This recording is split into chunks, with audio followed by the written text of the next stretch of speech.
Bom dia, são exatamente 2h27 da tarde e, bem rapaziada, o último vídeo meu não foi muito bom, teve muitas críticas, muita gente insatisfeita e até brava com os resultados e tudo mais. Antes eu fiz com os heróis, agora vou fazer com os vilões. Fiz um esforcinho aqui, né, porque eu não gosto de Boku no Hero, né, e tipo assim... Caceta de ar-condicionado. Enfim, eu não gosto de Boku no Hero. Então por isso que eu tive que fazer um pequeno esforço aqui, entendeu? Então é isso aí, vamos lá, vai. Picolézão gigante do Hair Street de maracujá.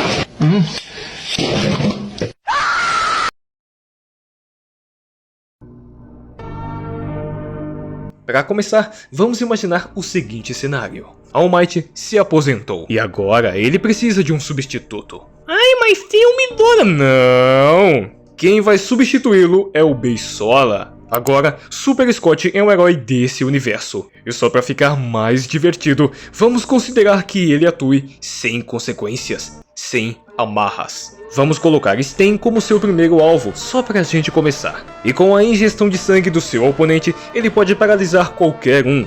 Em sua melhor luta, ele conseguia ferir e até reagir ao Midora com 5% do One for All. O mesmo Midora que com esse mesmo nível de poder consegue reagir a balas. Então sim, ele tem uma agilidade muito boa. Até você ver que o Super Scott faz a mesma coisa e melhor. Apesar de suas incríveis habilidades, Sten não tem grande força. A lâmina de Sten não perfura a blindagem do Super Scott. E visão de calor é bem mais forte que uma espada. Super Scott detona. Seu próximo oponente é Gentle Criminal. Ele pode tornar qualquer objeto inanimado em elástico.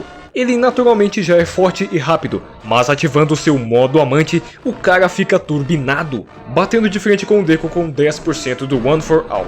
Mas seu maior feito, sem dúvidas, foi que ele conseguiu parar todo o peso da Yue com os seus poderes elásticos, exigindo muitas e muitas toneladas força. Não foi no braço, mas não é demérito. No entanto, os socos de Super Scott são tão fortes que geram ondas de choque e ventos muito poderosos, ao ponto de jogar carros para longe. E seu soco mais forte levanta milhares de quilos de água a pelo menos 20 metros do chão, que ultrapassa 67 metros, a altura da Golden Gate. E ainda por cima gera um terremoto que é sentida em toda São Francisco, e a cidade mais próxima fica de 2 a 3 km. Pegando a escala de magnitude de terremotos, o terremoto causado pelo soco do Super Scott foi um de categoria 4. Ele chacoalha as coisas, mas não consegue destruir. Não chegou a ser um de 5 ou 6, que já podem abalar estruturas, mas são moderados. Isso só é possível com uma potência de 14 a 15 kilotons, ou então 14 a 15 toneladas de TNT. Convertendo, isso dá 30 milhões de toneladas em um golpe. Gentle Criminal não é tão forte quanto o Super Scott, mas em seu modo amante, ele poderia sim parar o seu soco. Mas sua visão de calor é o problema. Um laser na velocidade da luz e super cortante, vixe, seria bem ruim, viu? Antes que pergunte, sim, Super Scott tem visão laser. Eu não sei porquê, mas tem gente que implica com isso, vai saber o porquê. Mas tem tudo que um laser convencional possui, todas as suas propriedades. Conclusões, Super Scott vence Gentle Criminal, por mais que a luta não seja tão fácil. Seu próximo oponente é Lady Nagant. O seu poder é basicamente transformar seu braço direito num rifle extremamente poderoso, com um alcance de 200 km. Ou seja, se ela estivesse em São Paulo, ela poderia te acertar em São Carlos ou Piracicaba. O tiro é tão forte que ela pode ferir o Deku em 45% do One for All, além de conseguir localizá-lo tranquilamente numa tempestade. Ela também pode potencializar a força e velocidade dos seus tiros, mas ela sofre com o risco do seu braço emperrar. Pois é. E como ela não tem outras capacidades, ela meio que é limitada a só isso. Ela é uma sniper e nada além disso, praticamente é isso. Mas aí que tá. Super Scott tanca um tiro dela? Pois bem. Para derrotar Super Scott, foi necessário um soco com 100 vezes a sua própria potência. 100 vezes o soco do Super Scott são 10 trilhões de joules. São 2 bilhões de toneladas, ou então 2 trilhões de quilos. Isso é o equivalente a 20 mil porta-aviões americanos cheios.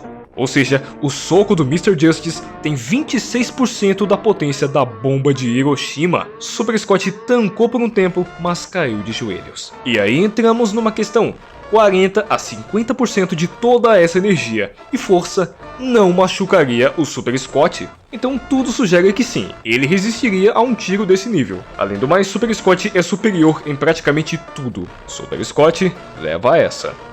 O próximo é Overhaul, ou então Kaichisaki. Ele pode desmontar e remontar qualquer coisa que ele toque, podendo até se fundir com outros seres vivos e até objetos. Em sua luta final, ele basicamente reagiu aos ataques de Deku de 8% e ameaçava sua vida mesmo com ele estando com 20%. No entanto, ele não dispõe de um poder de ataque e destrutivo tão estupendo. Ele depende muito de fatores externos, objetos ou pessoas. Além do mais, ele tem a limitação de precisar tocar o seu oponente para aí sim desmontá-lo. E Super Scott pode atacar à distância, isso não é problema.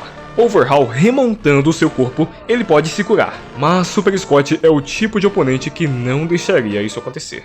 Praticamente a luta seria bem parecida com a que foi contra o Deku, pois Super Scott caiu na porrada contra um mestre de Kung Fu que podia se clonar em até 7 cópias. Então se Overhaul decidisse sair na mão contra o Super Scott, não seria nada fácil. E não dá pra saber se ele conseguiria desmontar o Super Scott, porque ele nunca fez isso com ninguém desse nível. Não dá pra saber o que aconteceria se ele fizesse isso com alguém invulnerável, tipo o All Might. Eu diria que Super Scott vence com dificuldade mediana. Seu próximo oponente agora é Gigantomachia. Ele basicamente pode aumentar de tamanho e é um super gigante. Apenas chorando ele pode redefinir toda uma paisagem. Teve gente que falou, eram montanhas. Não, não são montanhas, é um relevo, gente, pelo amor de Deus. Gigantomachia pode subjugar Monte Lady, que tem o mesmo poder que ele, mas numa escala um pouco diferente. E sua velocidade em terra é 100 km por hora. Bom, aqui primeiramente Super Scott tem muita vantagem. Primeiramente, ele é muito mais rápido que o Gigantomachia. Segundo que, sua potência de ataque e resistência são superiores. Terceiro que, Super Scott é um combatente mais experiente e mais inteligente. Super Scott leva essa. E já descartando a ralé aqui, só para o vídeo não ficar muito longo, Super Scott amassa todo mundo da Liga dos Vilões. Em destaque para o Dabi, que não seria tão fácil assim. Ao qual é dito que ele é mais forte que o seu próprio pai, que também é dito que é mais forte que o Bakugou, ou melhor, as explosões do Bakugou, que são a base de nitroglicerina, que ao entrar em combustão chega a uma temperatura de até 5.000 graus. Em uma explosão de suas chamas, ele pode disseminá-las por até 5 km, ou seja, muitos quarteirões. Com seu poder, ele pode destruir grandes estruturas e de alguma forma sobreviver ao ser totalmente carbonizado. Aí que tá, ele é resistente, mas se queima com seu próprio fogo. E o laser do Super Scott partiu um caminhão ao meio instantaneamente. A temperatura para isso deve ser muito acima de 5.000 graus. Então sim, é bem plausível dizer que o laser do Super Scott machucaria ou até mataria o Dabi. E também tem o feito do tornado, onde um super criou um tornado maior que a ponte de São Francisco, em seguida foi cheio de gás inflamável e por fim acendido com um raio divino. Super Scott saiu ileso de uma temperatura simplesmente altíssima, e considerando tudo, foi facilmente equivalente a uma bomba de grande porte. Super Scott tranquilamente resistiria às chamas de Dabi e até o venceria.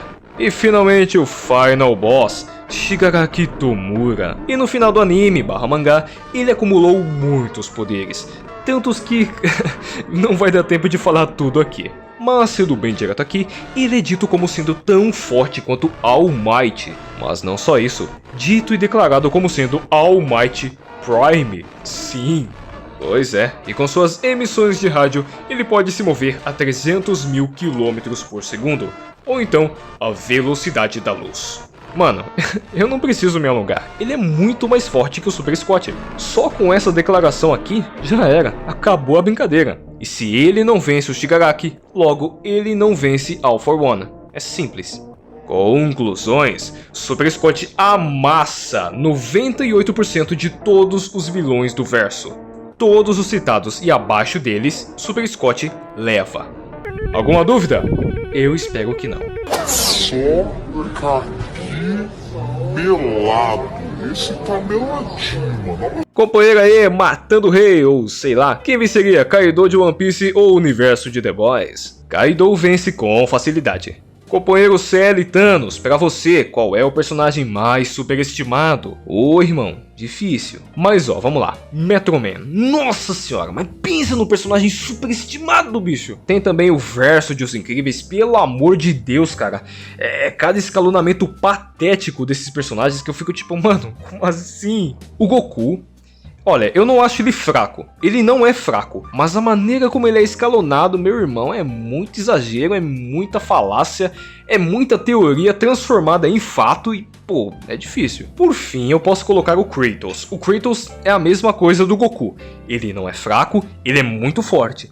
Mas a maneira como ele é, nossa, dito como sendo superior à velocidade da luz em trilhões e trilhões de vezes, ele tem força infinita, que isso que é... Nossa, velho, ridículo, patético. Companheiro aí, Alejandro BR, o Black Noir é mais poderoso que o Homelander ou tem o mesmo nível de força?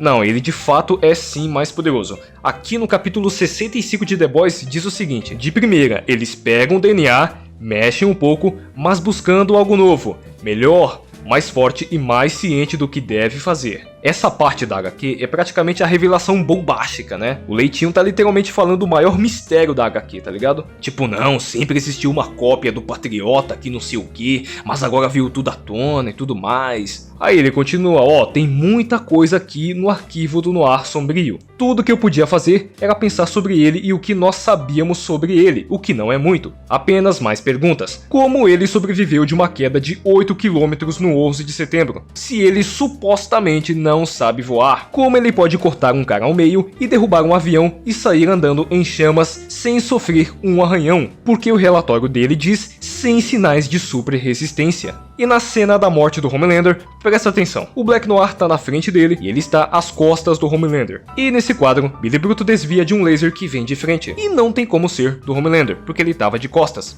Black Noir não somente tem os mesmos poderes, mas é mais poderoso. Companheiro Kanan, o que você acha do Homelander na série ser imune a bombas atômicas e o Superman do Henry Cavill não? Ô meu amigo, não é assim não, mano. É dito que nenhuma arma convencional funciona nele, mas não é dito bombas nucleares em específico. Raciocina um pouco comigo aqui. Uma bomba nuclear, para ser testada, custa muito, mas muito caro. Segundo, Homelander é o melhor e o maior produto da Vault. Por que diabos eles vão pegar o melhor que eles têm e jogar uma bomba nuclear neles? Que garantia eles têm que essa merda vai funcionar? Tipo, não, imagina uma conversa dos executivos da Vault. Tipo, não, temos aqui o Homelander, ele é o melhor de nós, ele é o melhor de todos, mas e se a gente tacar uma bomba nuclear nele? Vamos ver o que acontece? Ah, vamos, ele com certeza vai resistir. Tipo, como assim? Essa seria a decisão mais idiota que eu veria na minha vida. E por que uma coisa tão óbvia não é citado na série? Tipo, o Billy Bruto falando, tipo, não, Hugh, a gente não pode bater de frente com um cara que aguenta bombas nucleares. Ou então, será que o Soldier Boy ganha do Homelander? Ele que resistiu a uma bomba nuclear? Por que algo tão óbvio e tão incrível não é citado em nenhum momento? Isso não faz o menor sentido nem para um contexto de ficção. Agora, o Superman do Henry Cavill... realmente, já é um negócio estranho, tipo, nossa, ele resiste a ataques tão mais poderosos que isso e fica mal das pernas por uma bomba nuclear, tipo, é esquisito mesmo. Mas é inspiração e adaptação de The Dark Knight Returns, mas a bomba nuclear apenas o nocauteou. Companheiro Gabzini, quem venceria, Hancock ou Splendid? Splendid, sem dificuldades. Companheiro King Siscol, Homelander atinge o nível cidade ou montanha na sua opinião? O que é nível montanha? É a capacidade do personagem de destruir uma montanha ou ele tem uma força que equivale ao peso de uma montanha? O que isso significa? Porque com uma força de 10.000 toneladas, voando a 100 vezes a velocidade do som e aliado a uma visão de calor que pode destruir um avião comercial inteiro, atacando sem parar, Homelander conseguiria destruir uma montanha de 1 km em 5 minutos. Sim, ele conseguiria. É só fazer os cálculos. Se você for honesto e você fizer os cálculos corretamente, você vai chegar a esse resultado. Então, se a gente ir por essa lógica, sim, Homelander é nível montanha pequena. E isso com uma montanha de 1 km. Ele poderia fazer isso com montanhas menores em menos tempo. Logo, montanha pequena. Mas acontece que o Homelander tem muitos haters e a gigantesca maioria não vai aceitar isso, falando: não, você está errado, o nível montanha não é assim, ele teria que destruir uma montanha num segundo, num único ataque, não sei o que, ele tem que ter feitos pra isso, que não sei o que. Ué, mas se você fizer os cálculos, sim, ele consegue destruir uma montanha pequena. Tipo, ele não é nível montanha? Por que ele é nível prédio? Tipo, por quê? Fazendo cálculos ele consegue destruir bem mais. Ah, mas ele não tem feitos, meu amigo. 90% de power scaling é teoria, suposição e birra. Se tiver fatos, aí é bom, mas geralmente não tem. Companheira Poliana Calazans, quem venceria nessa luta? Superman, Sentinela ou Captain Hero? Sem sombra de dúvidas, o Sentinela. Acho que tá bom por hoje, né? No próximo vídeo eu respondo mais, viu? Eu vou fazer esse teste, né? Eu quero testar esse novo modelo de vídeo pra vocês, né? Onde sempre no final eu vou tentar responder perguntas, né? Não sei se eu vou conseguir sempre fazer isso, mas sempre que eu puder eu vou fazer, beleza? É isso aí, rapaziada. Fica com Deus, fique bem. Eu sou o Yoshi e vou ficando por aqui. Até mais, viu? Falou!